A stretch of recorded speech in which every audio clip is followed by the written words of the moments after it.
नमस्कार, विरल control gear में आपका स्वागत है। आज हम देखेंगे मोटर प्रोटेक्टिंग डिवाइस, उसके पैरामीटर कैसे सेव करते हैं। आपको पैरामीटर सेव चेंज करने के लिए आपको सेट की 8 सेकंड तक दबा के रखनी पड़ती है। आप 8 सेकंड इस चीज़ को दबा के रखोगे तो आपको एक पासवर्ड मैसेज दिखेगा और उसमें आपको 50 डालना है। हमारे सभी मीटर के लिए पासवर्ड 50 होता है, तो आप अप और डाउन की मदद से आप इसको 50 डाल सकते हो। जैसे ही 50 आता है आपको सेट दबाना है, जिससे आप पैरामीटर चेंज कर सको। जैसे ही सेट दबाते हैं ये दिखाएगा सीटी रेशियो। हमारे सभी मीटर के अंदर 5 एम्पियर की सीटी इनबिल्ट होती है और इस मीटर के लिए 900 तक की रेंज है। आप अप और डाउन की से इसको सेट कर सकते हो। फिलहाल हम 5 रखते हैं।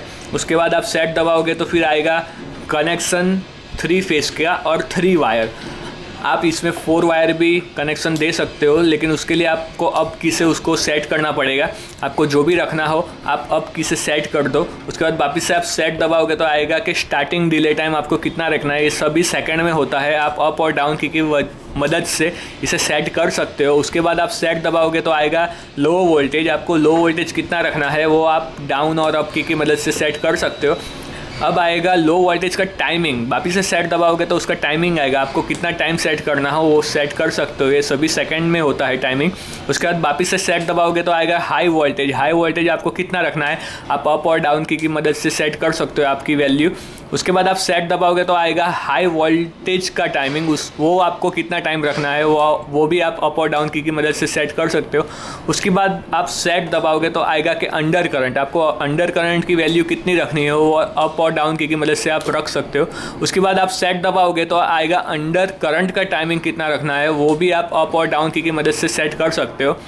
उसके बाद आप सेट दबाओगे तो आएगा ओवर करंट। ओवर करंट आपको कितना रखना है वो भी आप अप और डाउन की मदद से सेट कर सकते हो। उसके बाद आप सेट दबाओगे तो आएगा ओवर करंट का टाइमिंग। आपको ओवर करंट का टाइमिंग कितना रखना है तो वो भी आप यहाँ पे सेट कर सकते हो। उसके बाद आप सेट दबाओगे तो आएगा सिंगल फेस प्रिवेंटर। उसको आपको अनेबल रखना है या डिसेबल रखना है वो आप अप और डाउन की मदद से सेट कर सकते हो। अगर आप अनेबल रखते हो और सेट दबाते हो तो आपको सिंगल फेस प्रिवेंटर का टाइम पूछेगा। आपको कितना टाइम रखना है वो आप अप और डाउन की मदद से सेट कर सकते हो। उसके बाद आप सेट दबाओगे तो आएगा शॉर्ट सर्किट प्रोटेक्शन। उसको आप अनेबल डिसेबल रखना हो तो आप रख सकते हो। अगर आप अनेबल रखते हो और सेट दबाते हो तो फिर आपको शॉर्ट सर्किट की स्केल पूछेगा। वो भी आप अप और डाउन की मदद से सेट कर सकते हो। उसके बाद आप सेट दबाओगे तो फिर वो आएगा लॉक रोटर प्रोटेक्शन।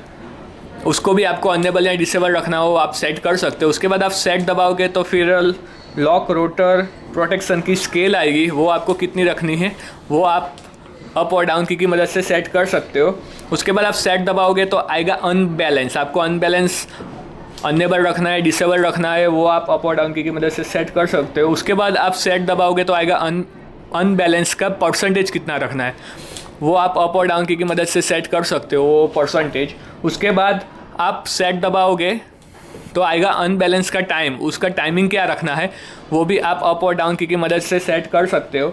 उसके बाद आप सेट करोगे तो आएगा रीसेट का मोड। आपको क्या रखना है ऑटो रखना है या मैनुअल रखना है। अभी ऑटो है, आप अप की दबाओगे तो फिर मैनुअल आ जाएगा। जैसा भी आपको रखना हो अप और डाउन की मदद से आप रख सकते हो।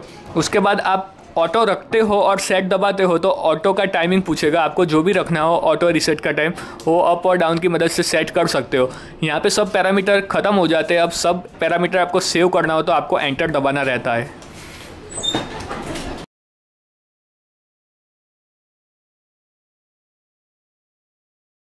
अब हम देखेंगे बैक साइड। यहाँ पे L एंड N पे आपको 230 वोल्ट AC देने पड़ता है।